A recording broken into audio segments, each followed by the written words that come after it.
Welcome back, YouTube. I'm going to show you what tire that's in need of replacement looks like.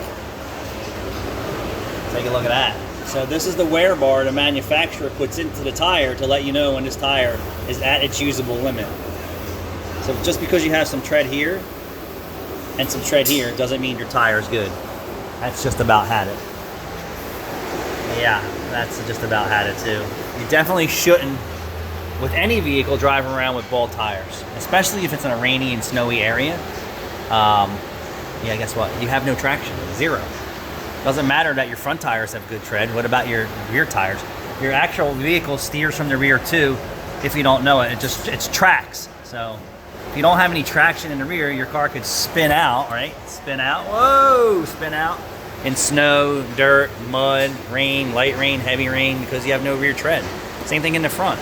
You can go into a turn with bald front tires in the rain, and the car will continue just to push and not turn.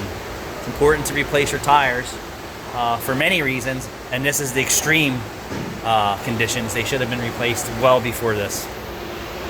Thanks for watching.